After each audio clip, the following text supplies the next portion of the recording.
Hello, what is up?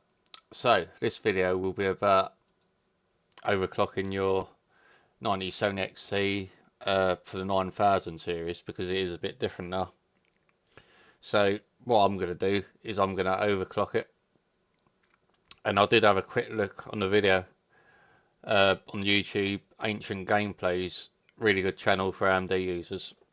And he just talked through, explained it really well about what's changed. And this has changed how you alter the voltage slightly in terms of how it looks basically, because it looked different, but now you just knock it down to 10, 20 to 30 to 40. 40 I think might be the sweet spot to most cards, but I'm not sure yet. So it depends on your silicon obviously. So depending on what you want to do, you can undervote, so you will use less power. But what I like to do is overclock and then reduce the voltage and see how far I can push it. You can adjust the fan speed. I'm going to leave it on 100 for now because this Sapphire Nitro Plus seems pretty quiet, so I might as well just leave it at that to get the best cooling. But if it does get a bit too loud on your GPU once you overclock, turn it down to 65 or 70. So you can do that. And the other thing you got to change is enable this. I recommend leaving it on default rather than fast timings because on my 7900 XTX I had some sort of instability in performance. It was a bit stuttery. But for this you can try at 2614 first of all, but I'm going to try at 2714. So that's the most you go really on that. And I found that to be fine on my XTX. If you get really unlucky, you'll have to probably go to 2614 like that. But I briefly tested it out on Assassin's Creed Shadows, and it seems to be running all right. But you do want to play at least an hour of all your games and see if you get any crashes and all that. Black screens, restarts, that's generally a sign that it's not a stable overclock. So I started it off at 10, seems alright, but I didn't get much of a boost with the clock speed bit, which is understandable. So you can go down 15, 20 until you reach your point of instability on your card. So 10 was fine, I'm going to go 20, minus 20. And Fario Ancient Gameplay said you don't need to change this because it literally goes up automatically.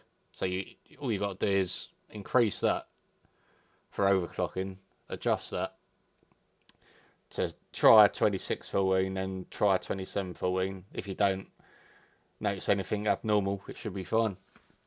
That's pretty much it. I mean, you can increase this, but I've found once I put it to 20, which I'm going to show you, it's increased my clock speed now to 3200, just over that. Whereas I wasn't hitting above that before. I was like roaming between 3000 and 3100 megahertz. Yeah, I think I'm just going to leave it like that for now. And I think, as I said, that makes the biggest difference, unlocking your full power, which is like an extra 50 watts on average from what your power output is. So if it's 300 watts, it's obviously going to be 350 watts once you unlock this, which ain't too much. Depending on the game, some games use a bit more power, so that should be totally fine. Depending on what power supply, but if you got at least a 750 watt power supply, that's totally fine. I mean, I was running my 7900 XCX on the 750 watt power supply. You'd be totally fine with that.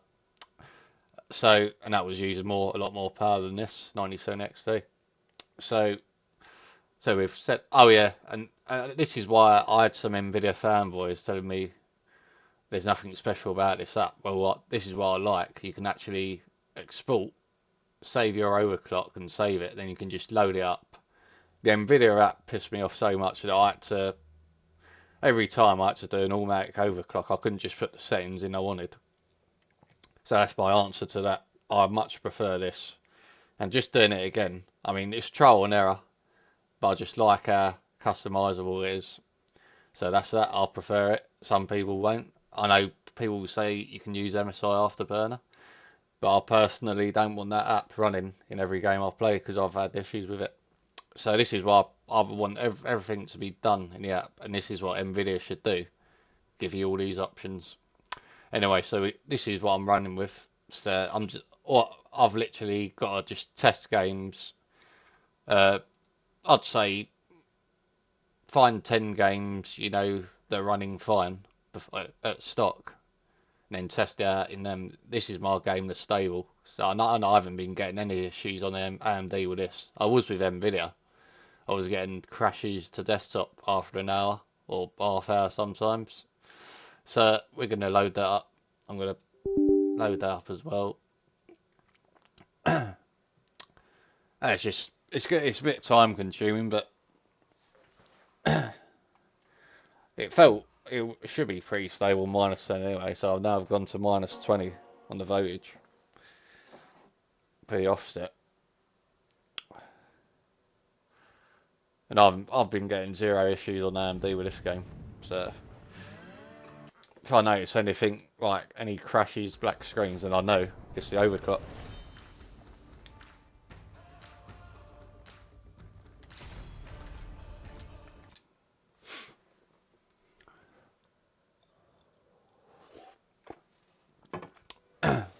And I've enabled the metrics on the right from AMD just to keep an eye on. If you look at my GPU memory clock, one clock, now it's 2,700 megahertz. So that is what I've adjusted. So if you put it to 2614, it will be 26, 2,600 megahertz. It's just easier set up in the Adrenaline software, as I said, rather than fucking in that MSI Afterburn. It takes a while to set up your settings with that. When I just want to check my memory clock speed, and then you got the clock speed, GPU clock speed, which is 3,200, and that's matching that. So that is more than what I was getting. That's a higher clock speed now. So I was roaming between 3,000 and it would rarely go to 3,100. So, and then it never ever go over 32. So yeah, it seemed alright, and I did notice a little nice boost in the FPS on shadows. So you will, I mean, on my 7900 XTX, I did get a nice boost on that, at least like 10 FPS or a bit over. So it's free performance. If you can get a stable overclock, it's worth doing. And you want to look out for stutters, like more stutters than usual, and obviously crashes. Any sort of, maybe even some flickering on the screen. If you see that, like visuals going a bit weird, that could be something to do with your I mean, when I said about that, the GPU memory clock, putting that to 2,714, that should be alright. That should generally be alright, but it's when you enable fast timings, I notice some weird shit going on. So I'd generally, as I said, I'd leave that at default. I mean, it don't make much of a difference anyway in my experience, even if you do put on fast timings. So this is what I'm going to do. I'm going to test it out. If I find out anything else, I'll obviously upload it to my channel, but at the moment I'm getting a bit of a boost with FPS.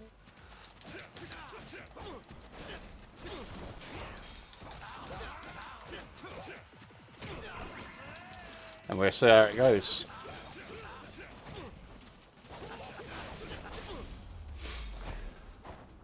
So I do feel I'm getting more FPS in this as well. Might even get a bit more in other games.